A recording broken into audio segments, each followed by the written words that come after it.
एक ओवरपावर्ड लड़का जो उस गेम के अंदर किसी को भी हरा सकता है, अपने दोस्तों के साथ मिलकर दुनिया का सबसे पावरफुल टीम बनाता है, पर अपने एक गलती की वजह से उनका एक टीममेट मारा जाता है। ये लड़का फैसला करता है कि वो इस गेम को अब कभी भी नहीं खेलेगा, लेकिन बहुत सालों के बाद अपने टीममेट्स के जिद पर वो इस गेम को लॉग इन करता है। पर तभी उस लड़के के साथ कुछ ऐसा हो जाता है जो सबके होश उड़ा देता है। तो आखिर उस दुनिया में चल क्या रहा है, चलिए देखते हैं। सो कहानी की शुरुआत में हम एक लड़की को देखते हैं जो ये चेक कर रही थी कि आज उन्हें कौन सा क्वेस्ट मिला है। तभी उनका एक दोस्त देखता है कि कोई टीम कैलेमिटी मॉन्स्टर क्वेस्ट को कंप्लीट करने वाला है। ये सुनकर वो दोनों शॉक्ड रह जाते हैं। असल में दोस्तों, ये उस गेम का सबसे मुश्किल क्वेस्ट है जिसको आज तक बस एक ही टीम कंप्लीट कर पाए हैं, और उस टीम के ऑलमोस्ट आधे से ज्यादा मेंबर्स इस दौरान मारे गए थे, और तब से इस क्वेस्ट को कोई हाथ भी नहीं लगाता। वो लड़की जानना चाहती थी कि कौन इतना पागल है जो इस क्वेस्ट को कर रहा है। सो दोस्तों, हमें पता चलता है कि इस टीम का नाम है सुबारू, जहाँ के मेंबर्स बहुत ज्यादा पावरफुल है। उनका लीडर अपनी यूनिक स्किल्स को यूज करके किसी भी एनिमी को हरा सकता है, और यही लीडर इस एनिमी का मेन कैरेक्टर होता है। उनका वाइस लीडर भी एक जीनियस है। उनके पास एक जादूगरनी भी है जिसको क्वीन ऑफ एलिमेंटल्स नाम से जाना जाता है, लेकिन उनमें से एक टीममेट के पास फ्यूचर देखने वाली एबिलिटी है जो बहुत ज्यादा रेयर होती है। अब हम आसाही को देखते हैं जो अपने लीडर हारुतो को एक नए क्वेस्ट के बारे में बता रही होती है। उनका वाइस लीडर तकानोरी उन्हें समझाता है कि इस क्वेस्ट का नाम है मिस्ट्री ऑफ डार्कनेस, जो अभी नया नया बना है। आसाही इस क्वेस्ट को कंप्लीट करना चाहती है क्योंकि अभी तक कोई भी टीम उसे कंप्लीट नहीं कर पाया है। क्लाइव बताता है कि ऐसे छोटे मोटे क्वेस्ट बच्चे कंप्लीट करते हैं। सात्सुकी बोलती है कि ये कोई बच्चों का क्वेस्ट नहीं है। इस क्वेस्ट में जो फाइनल बॉस है वो काफी ज्यादा ताकतवर है, इसलिए कोई भी टीम अभी तक इस क्वेस्ट को कंप्लीट नहीं कर पाए हैं। हारुतो बहुत ज्यादा एक्साइटेड हो जाता है और इस क्वेस्ट को कंप्लीट करने का फैसला करता है। सभी लोग हारुतो की बात मान लेते हैं। तभी हम देखते हैं कि सात्सुकी हारुतो के लिए एक रिंग लेकर आई है। सात्सुकी उस रिंग को अब यूज नहीं करती, इसलिए हारुतो के लिए वो एक प्रेजेंट है। क्लाइव उन दोनों को चिढ़ाने लगता है, इसलिए सात्सुकी ब्लश करने लगती है। आशा ही चाहती है कि वो लोग हमेशा के लिए ऐसे ही अच्छे दोस्त बने रहे, पर क्लाइव चाहकर भी उनसे असली दुनिया में नहीं मिल सकता क्योंकि असली जिंदगी में क्लाइव किसी दूसरे देश में रहता है, इसलिए वो इन पांचों से मिलने नहीं आ सकता। अगले सीन में हम देखते हैं कि एक जंगल में आशा ही हारुतो को कुछ बता रही होती है और सात्सुकी चुपके से उनकी बातें सुन रही होती है। आशा ही अपनी रिंग को निकाल के हारुतो को दे देती है और उसे कुछ ऐसी बात बताती है जिसे सुनकर हारुतो और सात्सुकी दोनों शॉक रह जाते हैं। और दोस्तों, ये बात आखिर थी क्या, वो हमें आगे कहानी में पता चलेगा। अगले सीन में हम देखते हैं कि वो सभी लोग उस नए क्वेस्ट को कंप्लीट करने के लिए एक डंजन के अंदर जाते हैं। उनके सामने आए हर एक मॉन्स्टर्स को वो लोग इजीली हरा देते हैं और ऐसे ऐसे वो लोग फाइनल स्टेज पर पहुंच जाते हैं। सभी लोग आसाही की तारीफ कर रहे होते हैं क्योंकि उसी की वजह से वो लोग इतनी आसानी से इस डंजन के एंड तक आ पाए हैं। क्योंकि आपको तो पता ही है कि आसाही अपनी एबिलिटी से फ्यूचर देख सकती है, तो आसाही पहले ही अपनी टीममेट्स को हर खतरे के बारे में बता देती है। तभी हम देखते हैं कि उनका सामना उस डंजन के बॉस से हो जाता है। वो सभी लोग मिलकर उस पर हमला करना शुरू करते हैं, पर उस बॉस को एक खरोच तक नहीं आती। असल में दोस्तों, उस बॉस की रीजेनरेटिव पावर हद से ज्यादा पावरफुल है। उस पर हमला होते ही वो तुरंत खुद को हील कर लेता है, इसलिए उनका कोई भी अटैक उस बॉस पर काम नहीं कर रहा था। हारुतो ओवर कॉन्फिडेंट हो जाता है और उस बॉस को मारने के लिए आगे बढ़ता है, लेकिन हम देखते हैं कि वो बॉस नोजोमी पर अपनी तलवारों से हमला कर देता है। हारुतो किसी तरह नोजोमी को बचा लेता है, पर एक तलवार हारुतो को लग जाती है और वो घायल हो जाता है। इसी मौके का फायदा उठाकर वो बॉस हारुतो के ऊपर अपनी लेजर बीम से अटैक करता है। हारुतो अपनी जगह से हिल नहीं पाता, लेकिन दोस्तों तभी वहाँ पर आसाही आ जाती है और उस लेजर बीम को अपने ऊपर ले लेती है। वो लेजर आसाही को पार करके निकल जाती है और आसाही की मौत हो जाती है। वहाँ देख रही किसी को भी अपनी आंखों पर यकीन नहीं होता। आसाही को गायब होता देख सभी लोग शॉक रह जाते हैं। और दोस्तों,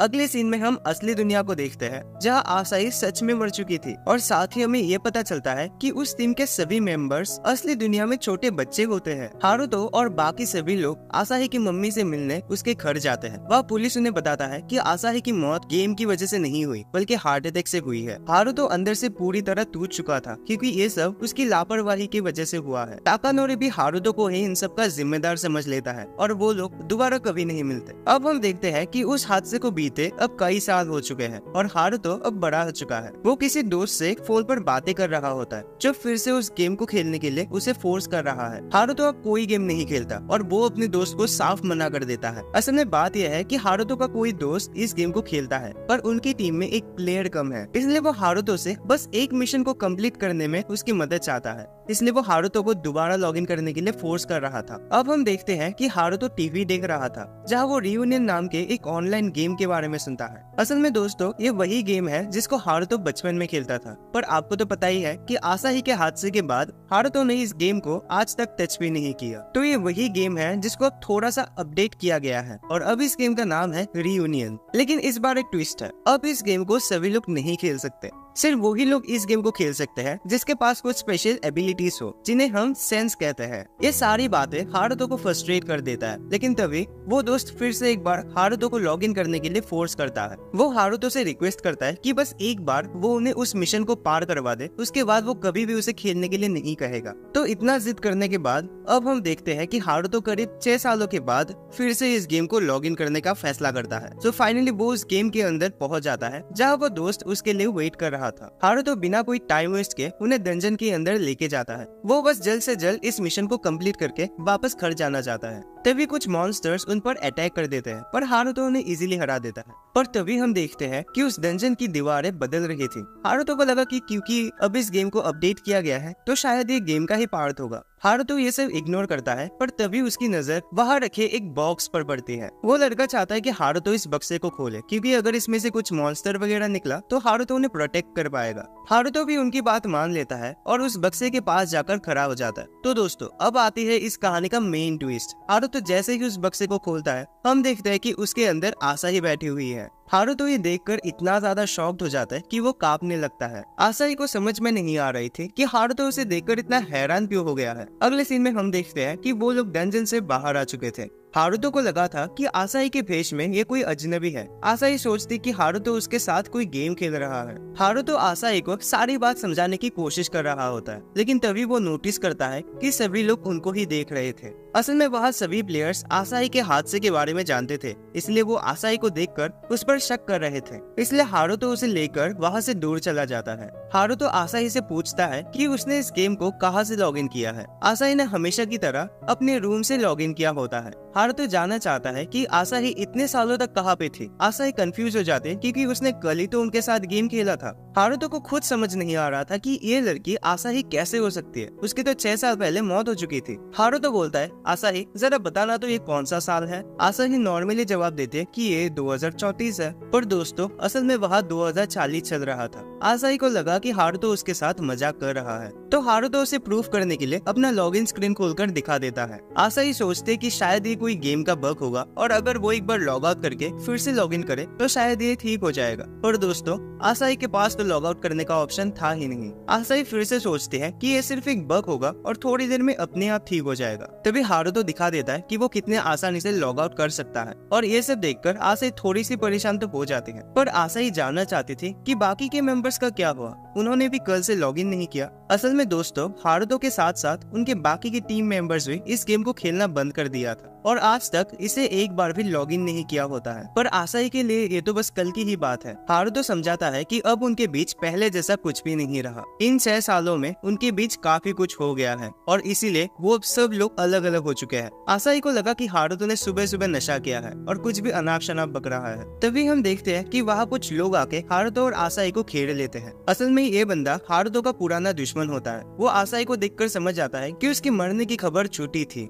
वो हारुतो को फिर से एक बार डुएल के लिए चैलेंज कर देता है। हारुतो थोड़ा सा नर्वस हो जाता है क्योंकि दोस्तों आपको तो पता ही है कि हारुतो पहले के जैसा नहीं रहा और ये गेम अब काफी ज्यादा डेवलप हो चुका है। आसाही को यकीन था कि हारुतो उसे एक ही पंच में हरा देगा, क्योंकि आज तक हारुतो ने एक भी डुएल नहीं हारा है। तभी वो बंदा हारुतो के ऊपर एक जोरदार पंच मारता है और हारुतो अपनी जगह से हिल भी नहीं पाता। हारुतो अपनी तलवार से उसे रोकने की कोशिश करता है, लेकिन आसाही हारुतो को डॉज करने को कहती है। असल में दोस्तों आसाही ने फ्यूचर देखने वाली एबिलिटी से पहले ही पता लगा लिया था कि वो बंदा हारुतो के मुंह पर एक किक करने वाला है। अब उस बंदे को कंफर्म हो जाता है कि आसाही सच में फ्यूचर देख सकती है और इसीलिए वो आसाही को कुछ भी करके अपनी टीम में लाना चाहता है। वो हारुतो को मार डालने का फैसला करता है ताकि आसाही उसके टीम में आ जाए। पर तभी हम देखते हैं कि वहाँ ताकानोरी आ जाता है। ताकानोरी अभी के टाइम में सबसे टॉप गिल्ड इल्यूमिनाटी का मेंबर है, इसलिए वो बंदा उसे देखकर डर जाता है। वो ताकानोरी के ऊपर पंच करने की कोशिश करता है, लेकिन ताकानोरी अपनी एबिलिटी से उस बंदे के सारे कपड़े फाड़ देता है और वो बंदा वहाँ से भाग जाता है। आसाही को कुछ भी समझ में नहीं आ रहा था कि आखिर यह चल क्या रहा है। फिर अगले सीन में हम देखते हैं कि आसाही और ताकानोरी कुछ बातें कर रहे होते हैं। आसाही ये सोचकर खुश हो जाते हैं कि अब वो तीनों मिलकर फिर से अपनी टीम को एक्टिव कर सकेंगे, पर ताकानोरी बताता है कि उन्हें अब अपनी टीम में हारुतो की कोई जरूरत नहीं है। हारुतो बहुत कमजोर हो चुका है। असल में तकानोरी हारुतो से बहुत नफरत करता है क्योंकि उसी की वजह से आसाही की मौत हो गई और इसीलिए वो हारुतो को कभी माफ नहीं कर सकता। आसाही हारुतो को छोड़ के नहीं जाना चाहती और ये सुनकर तकानोरी वहाँ से चला जाता है। हारुतो उसे समझाता है कि इन 6 सालों में सब कुछ बदल चुका है और इसलिए वो अब एक साथ नहीं रह सकते। लेकिन तभी आसाही फैसला करती है कि वो हारुतो के साथ मिलकर दोबारा से अपनी टीम सुबारू को एक साथ लाएंगे। अब अगले सीन में हम सात्सुकी को देखते हैं जो बहुत सालों के बाद हारुतो से मिलने के लिए आई होती है। असल में दोस्तों, सात्सुकी ने कल गेम के अंदर हारुतो को देखा था, लेकिन उससे बात करने के लिए वो हिम्मत नहीं जुटा पाए और तब तक हारुतो लॉग आउट कर चुका था। हारुतो बताता है कि वो कल वहाँ अकेले नहीं था, उसके साथ आसाही थी और वहाँ जो कुछ भी हुआ वो सात्सुकी को समझाने लगता है और ऐसे ही वो दोनों कुछ बातें करते हैं और सात्सुकी वहाँ से चली जाती है। अब आगे हम देखते हैं कि सात्सुकी गेम के अंदर किसी के लिए वेट कर रही थी। फिर हमें पता चलता है कि आसाही हारुतो के साथ वहाँ उससे मिलने के लिए आती है। सात्सुकी अपनी आंखों पर यकीन नहीं कर पाती कि ये सच में आसाही है। वो आसाही को देखकर इतनी ज्यादा फ्रस्ट्रेटेड हो गई थी कि वो उसे सारी बातें बताने लगती है कि कैसे उनके मिशन के दौरान आसाही की मौत हो गई थी और कैसे हर साल आसाही की ग्रेव पे जाके वो उसके लिए दुआ मांगती थी। आसाही को अभी भी लगता है कि हारुतो और सात्सुकी मिलकर उसके साथ प्रैंक कर रहे हैं। सात्सुकी पूछती है कि अगर ये सब झूठ है तो वो इतने सालों तक कहाँ थी और अब वो इस गेम को लॉग आउट क्यों नहीं कर पा रही है। पर दोस्तों, आपको तो पता ही है कि आसाही इसीलिए लॉग आउट नहीं कर पा रही है क्योंकि असली जिंदगी में उसकी कोई बॉडी है ही नहीं जहाँ वो लौट सकती है। सात्सुकी दोबारा से सारी चीजों को दोहराना नहीं चाहती। वो सोचती है कि अभी के लिए आसाही सिर्फ एक बग है और कभी भी गायब हो सकती है, इसलिए वो आसाही के साथ अब कोई रिश्ता नहीं रखना चाहती क्योंकि वो 6 साल उनके लिए बहुत तकलीफ भरे रहे। तभी हम देखते हैं कि कोई उन पर हमला कर देता है जिसे हारुतो इजीली रोक लेता है और हमें पता चलता है कि दूसरे गिल्ड के मेंबर उन्हें घेर लेते हैं। असल में उन्हें भी आसाही की पावर चाहिए थी, इसलिए वो हारुतो को मारने के लिए वहाँ आते हैं। सात्सुकी अपने पावर से उन सभी को चुटकियों में हरा देती क्योंकि सात्सुकी इन 6 सालों में बहुत ज्यादा पावरफुल हो चुकी थी। वो अब सभी के सभी एलिमेंटल्स एक साथ यूज कर सकते हैं। सिर्फ हारुतो ही पहले जैसा रह जाता है क्योंकि इतने सालों तक उसने इस गेम को टच भी नहीं किया होता है। तभी हम लाइटनिंग गिल्ड के लीडर को देखते हैं और हमें पता चलता है कि वो लोग भी आसाही के पीछे पड़े हुए हैं। लेकिन तकानोरी वहाँ आ जाता है और उस लीडर को समझाता है कि अगर उसने आसाही को हाथ भी लगा तो वो उनमें से किसी को भी नहीं छोड़ेगा। अब आसाही हारुतो और सात्सुकी के साथ अपने पुराने गिल्ड में आ चुकी थी।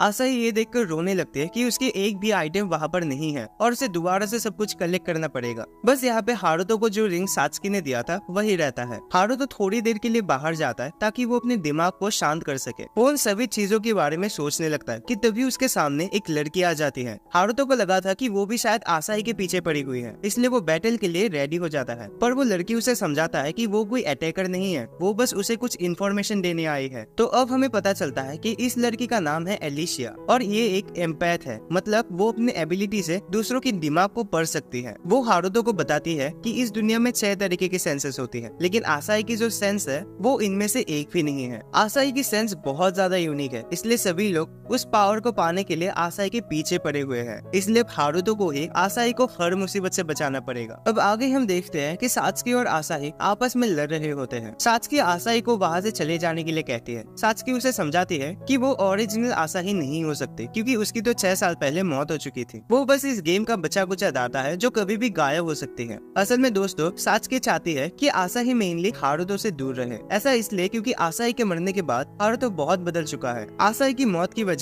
हारुतो ने खुद को मान लिया था, इसलिए वो एकदम इमोशनलेस हो गया था। हारुतो ने उन सभी से दोस्ती तोड़ दिया था और हमेशा अकेले रहता था। आसाही की मौत ने हारुतो को कम्प्लीटली बदल दिया था, पर आसाही को कुछ भी समझ में नहीं आता। आसाही सोचते कि वो तो मरी ही नहीं, वो अभी भी उनके सामने खड़ी है और वो भी बिल्कुल जिंदा। वो तो गेम का कुछ बग चल रहा है, इसलिए वो लॉग आउट नहीं कर पा रही। पर सात्सुकी फिर भी उस पर यकीन नहीं करती और ऐसे ऐसे वो लोग लड़ने लगते हैं। तभी हारुतो वहाँ पर आकर उन्हें शांत करता है। उनकी लड़ाई झगड़े की वजह से हारुतो का दिमाग खराब हो चुका था, इसलिए वो वहाँ से लॉग आउट कर लेता है। अब अगले सीन में हम देखते हैं कि सात्सुकी हारुतो से मिलने के लिए उसके घर आती है, लेकिन बारिश की वजह से वो पूरी तरह भीग चुकी थी। हारुतो उसे अंदर बुलाता है और उसे एक टॉवेल देता है। वो हारुतो से कल के लिए माफी मांगती है। असल में दोस्तों, सात्सुकी नहीं चाहती कि हारुतो फिर से इन सब में पड़े। हारुतो वैसे ही बहुत कुछ झेल चुका है, इसलिए वो आसाही को उससे दूर रखना चाहती है। सात्सुकी इस बात को बिल्कुल मान नहीं सकती कि आसाही अभी भी जिंदा है, क्योंकि अगर ऐसा होता तो असली जिंदगी में कभी न कभी वो जरूर मिलते। इसके बाद सात्सुकी हारुतो को एक रिंग दिखाती है और उससे पूछती है कि क्या हारुतो को वो प्रॉमिस याद है जो उसने आसाही से किया था। हारुतो उस रिंग को गौर से देखता है और तभी उसे कुछ याद आता है। वो भाग के आसाही के ग्रेव पर जाता है और वहाँ से एक रिंग खोद के निकालता है। हारुतो को वो वादा तो याद नहीं है, लेकिन वो बताता है कि आसाही असली जिंदगी में भी उसके साथ रिंग एक्सचेंज करना चाहती थी, पर उन्हें वो करने का मौका ही नहीं मिला। और इसीलिए हारुतो फैसला करता है कि चाहे कुछ भी हो जाए वो इस बार आसाही को बिल्कुल भी अकेला नहीं छोड़ेगा। अब हम देखते हैं कि हारुतो और आसाही गेम के अंदर कुछ मॉन्स्टर से फाइट कर रहे थे। असल में आसाही उन मॉन्स्टर्स को मार के उनसे एक रेयर ड्रॉप लेना चाहती है। तभी एक मॉन्स्टर आसाही को पकड़ लेता है। हारुतो उसे बचाने की कोशिश करते पर आसाही पानी में गिर जाती है। लेकिन आसाही जिस ड्रॉप को ढूंढ रही थी वो उसे मिल चुकी थी। आसाही थोड़ी सी दुखी हो जाती है क्योंकि उसे बस एक ही ड्रॉप मिला है और उसे ऐसे 2 ड्रॉप चाहिए थे। तभी हारुतो देखता है कि आसाही ने कुछ भी नहीं पहना है। ऐसा इसलिए क्योंकि आसाही पूरी तरह से भीग चुकी थी, तो वो अपने कपड़े उतार के वहाँ सूखने के लिए रख देती है। तभी आसाही हारुतो को पीछे से हक करके बताती है कि उसे असली दुनिया में वापस लौटना है। असल में दोस्तों, आसाही इस बात से बहुत ज्यादा दुखी है कि वो इस गेम से लॉग आउट नहीं कर सकती। वो अपने मॉम डैड को दोबारा देखना चाहती है। उसने लॉग आउट करने की काफी कोशिश की पर वो नहीं हो रही थी। हारुतो बताता है कि वो आसाही की मदद जरूर करेगा और इस बार वो उसे कभी भी अकेला नहीं छोड़ेगा। अब आसाही हारुतो को एक रिंग दिखाती है और यहाँ हमें पता चलता है कि आसाही इस रिंग को बनाने के लिए ही उन मॉन्स्टर्स को मार के उनसे ड्रॉप कलेक्ट कर रही थी। हारुतो उस रिंग को लेता है और आसाही को पहना देता है। अब अगले सीन में हम देखते हैं कि आसाही अपनी वो रिंग सात्सुकी को दिखा रही होती है। सात्सुकी ये देखकर थोड़ी सी जेलस हो जाते हैं कि हारुतो ने उस रिंग को आसाही के एंगेजमेंट वाली उंगली पर पहना दिया है। वो हारुतो से बहुत गुस्सा हो जाती है पर बेचारे हारुतो को कुछ समझ में नहीं आता। सात्सुकी वहाँ से तुरंत कहीं पे चली जाती है और थोड़ी देर बाद वो भी अपने लिए एक रिंग बना के लाती। हारुतो फैसला करता है कि वो लोग वापस से उसी जगह पर जाएंगे जहाँ आसाही की पहले मौत हो चुकी थी, ताकि वो इन सभी के जड़ तक जा सके। हारुतो यहाँ मॉन्स्टर से फाइट करने नहीं आया कि आसाही को अपनी यादें वापस मिल सके। पर तभी आसाही महसूस करते कि वहाँ पर कोई तो है।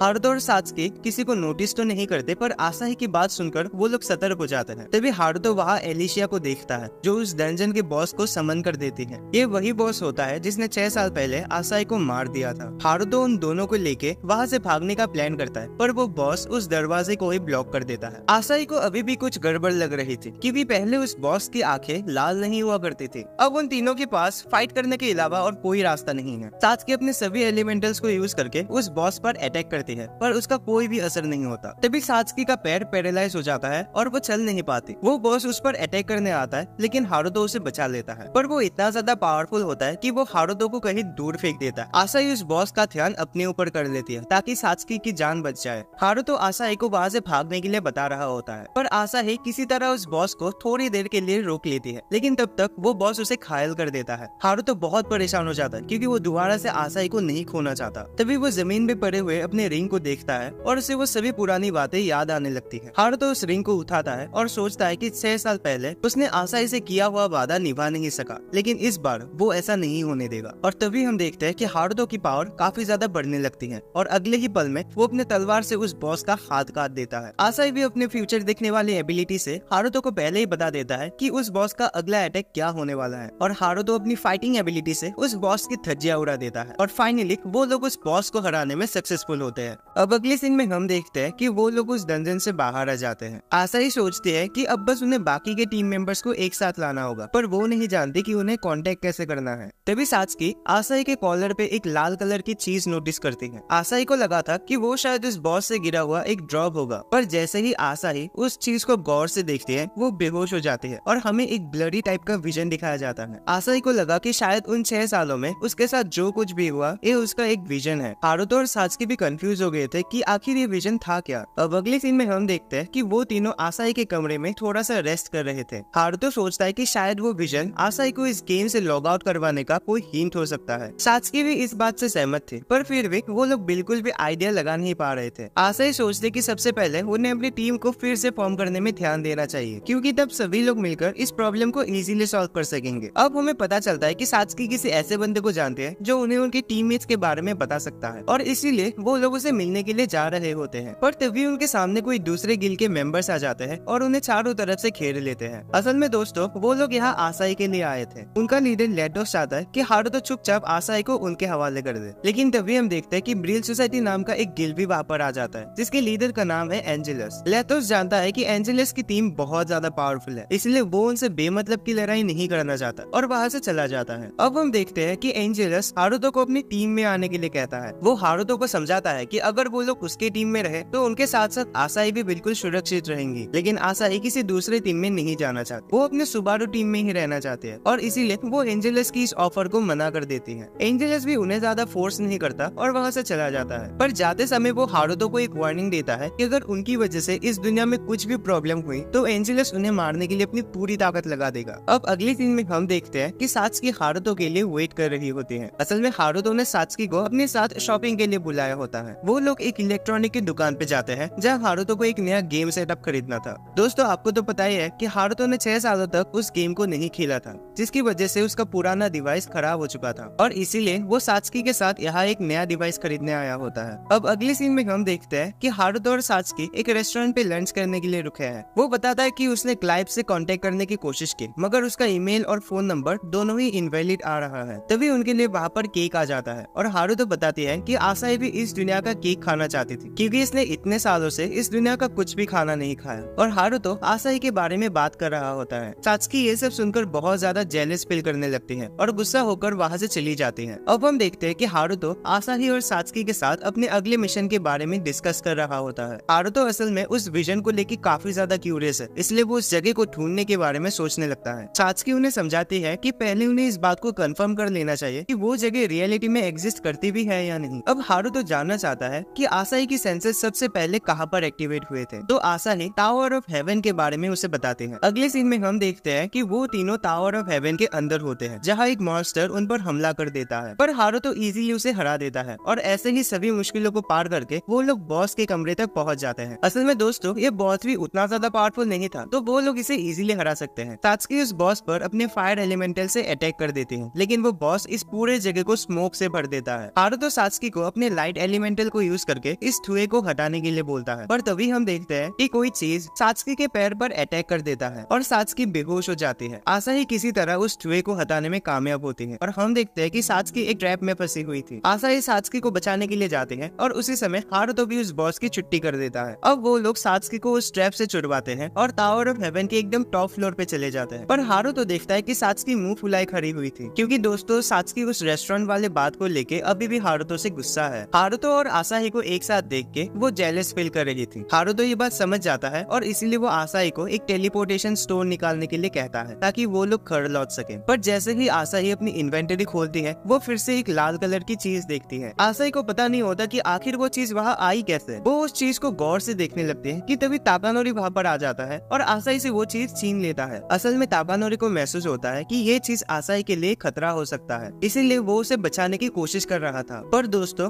अब हम देखते हैं कि ताकानोरी हारुतो के ऊपर ब्लेम लगा देता है कि वो पिछली बार की तरह इस बार भी आसाही को मारना चाहता है और इसीलिए ताकानोरी आसाही को किसी भी हालत में बचा कर रहेगा। हारुतो उसे समझाता है कि उसे गलतफहमी हो गई है, वो तो बस आसाही को लॉग आउट करवाने में उसकी मदद करना चाहता है। लेकिन ताकानोरी हारुतो की एक भी बात नहीं सुनता। ताकानोरी अपनी एबिलिटी से वहाँ सबको गायब कर देता है और हारुतो को एक डुएल के लिए चैलेंज करता है, ताकि वो उसे मारकर इस मसले को यही खत्म कर सके। ताकानोरी अपने पूरे ताकत के साथ हारुतो को पंच करता है, पर हारुतो उसे ब्लॉक कर लेता है। ताकानोरी चाहता है कि हारुतो आसाही से दूर रहे। वो जानता है कि आसाही इस गेम से लॉग आउट नहीं कर पा रही, इसलिए ताकानोरी भी हमेशा के लिए इस गेम में लॉग इन रहने का फैसला करता है, ताकि वो आसाही के पास रह सके। हारुतो उसे पूछता है कि क्या वो आसाही की फीलिंग्स को समझता भी है। आसाही अपनी टीम सुबारू को वापस से एक साथ लाना चाहती है, लेकिन ताकानोरी आसाही को बचाने के लिए इतना ज्यादा पागल हो चुका था कि वो आसाही की ट्रू फीलिंग्स को समझ ही नहीं पा रहा। हारुतो की ये सब बकवास सुनकर ताकानोरी बहुत गुस्सा हो जाता है और उस पर एक पावरफुल अटैक कर देता है। हारुतो भी अपनी एबिलिटी से उसके वो अटैक को ब्लॉक कर लेता है और तभी हम देखते हैं कि सात्सुकी ताकानोरी का वो बैरियर तोड़ देती है। ताकानोरी देखता है कि आसाही भी उसकी तरफ गन पॉइंट कर रही थी, इसलिए वो वहाँ से चला जाता है। सात्सुकी भी इन सब से परेशान होकर लॉग आउट कर लेती है। अब अगले सीन में हम देखते हैं कि ताकानोरी अपने असिस्टेंट से कुछ बातें कर रहा था, तभी उसे पता चलता है कि लेटोस और एंजेलस ने उनके ऊपर हमला कर दिया है। ताकानोरी समझ जाता है कि वो लोग आसाही के पीछे पड़े हुए हैं, इसलिए वो आसाही को अवेकन करने का फैसला करता है। अब हम देखते हैं कि हारुतो और आसाही नोआचिस कंटिनेंट आए होते हैं। असल में वो लोग यहाँ क्लाइव और नोजोमी के बारे में जानने आए थे, पर काफी लोगों से पूछताछ करने के बाद भी उन्हें कुछ पता नहीं चलता। वो लोग थोड़ा रेस्ट करने के लिए एक जगह पर रुकते हैं, जहाँ सात्सुकी भी ऑनलाइन आ चुकी थी। आसाही को सात्सुकी के बारे में चिंता हो रही थी कि कहीं उसकी तबीयत तो खराब नहीं है। सात्सुकी बता दे कि वो बिल्कुल ठीक है और ऐसा कुछ भी नहीं है, कल बस उसका थोड़ा मूड खराब था। अब हम देखते हैं कि वो अपनी इन्वेस्टिगेशन को जारी रखते हैं और एक दूसरे कंटिनेंट की तरफ जा रहे होते हैं, पर आसाही को यहाँ पर शक होता है कि ये फॉग कुछ ज्यादा ही घना होते जा रहा है। सात्सुकी समझ जाते हैं कि ये एक ट्रैप है और किसी ने अपने जादू से इस फॉग को बनाया है। और तभी हम देखते हैं कि एंजेलस वहाँ उसके सामने आ जाता है। तभी सात्सुकी नोटिस करते हैं कि हारुतो और आसाही वहाँ पर है ही नहीं। दूसरी तरफ हम हारुतो को देखते हैं, जिसको लेटोस के लोगों ने घेर रखा था। तो दोस्तों यहाँ हमें काफी सारी चीजें पता चलती है। असल में लेटोस, एंजेलस और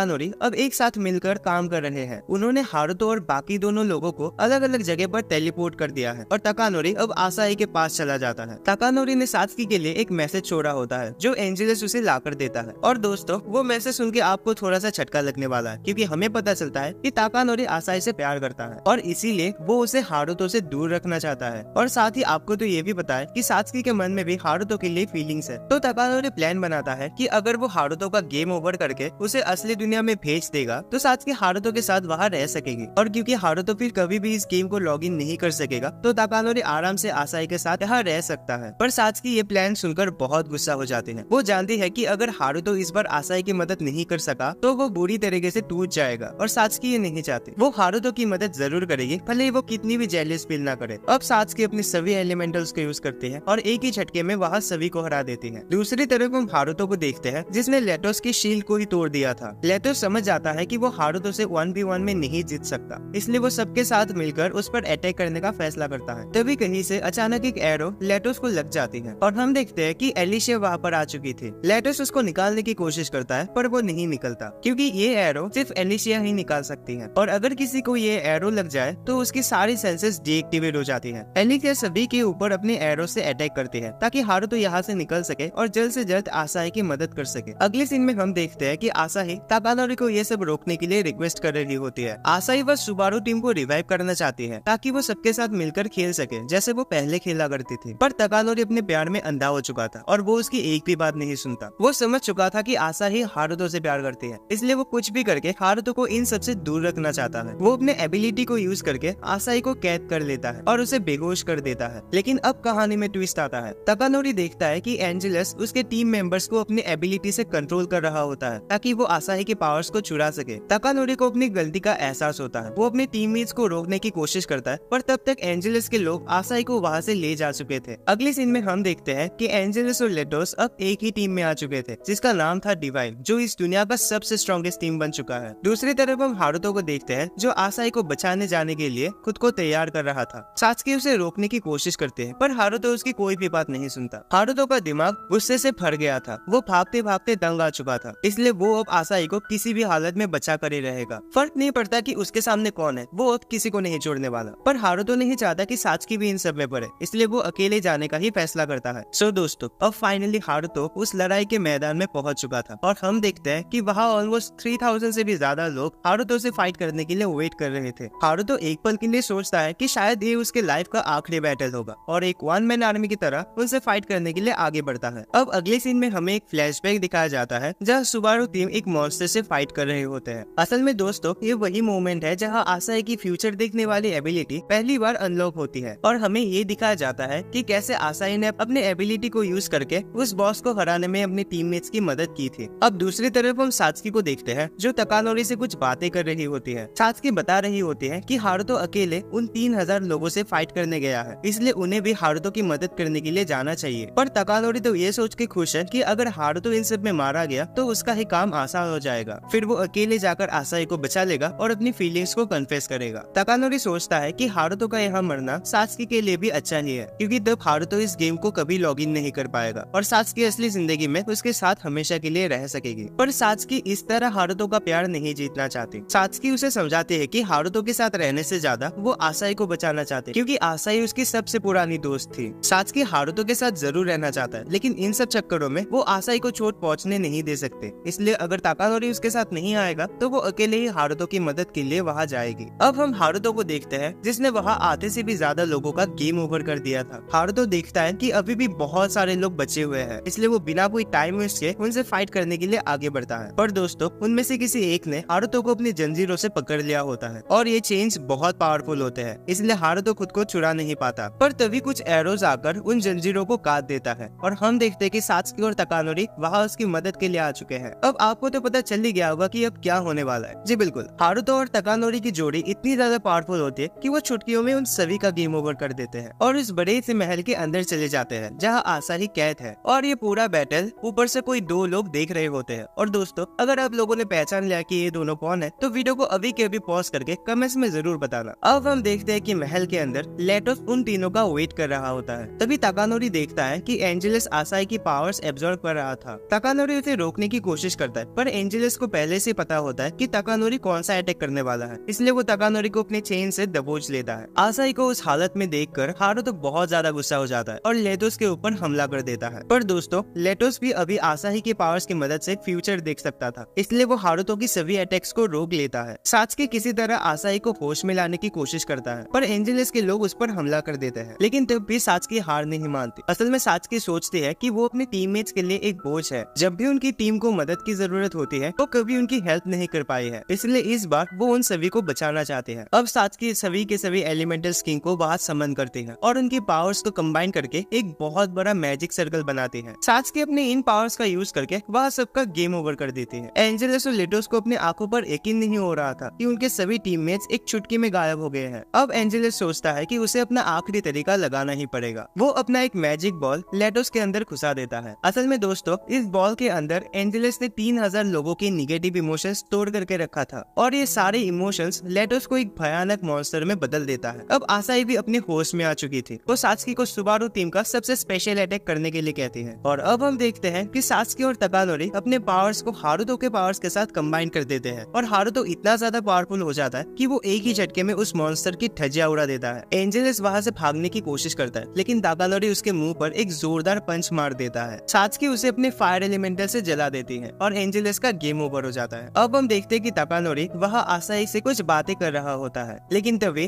फिर से उन सभी लोगों को एक दूसरा विजन दिखाया जाता है जहाँ कुछ एक्सपेरिमेंट वगैरह की बातें चल रही होती है, लेकिन किसी को भी कुछ समझ में नहीं आता। आसाही इन सब में इतना ध्यान नहीं देती और ताकानोरी को फिर से सुबारू टीम को ज्वाइन करने के लिए कहता है, पर ताकानोरी उसे मना कर देता है। वो जाते जाते हारुतो को और भी ज्यादा पावरफुल बनने के लिए कहता है, क्योंकि किसी दिन वो उसके साथ अपना पुराना हिसाब जरूर सेटल करेगा। और ये कहकर ताकानोरी वहाँ से चला जाता है। तो आज के वीडियो के लिए बस इतना ही। वीडियो अच्छी लगी तो लाइक करना और कमेंट्स भर देना कि इसका सेकंड पार्ट तुम्हें चाहिए कि नहीं, और चैनल को सब्सक्राइब करके रखना ताकि तुम वो वीडियोस मिस ना करो। एंड मैं तुम्हें मिलता हूँ एक और नए वीडियो पे।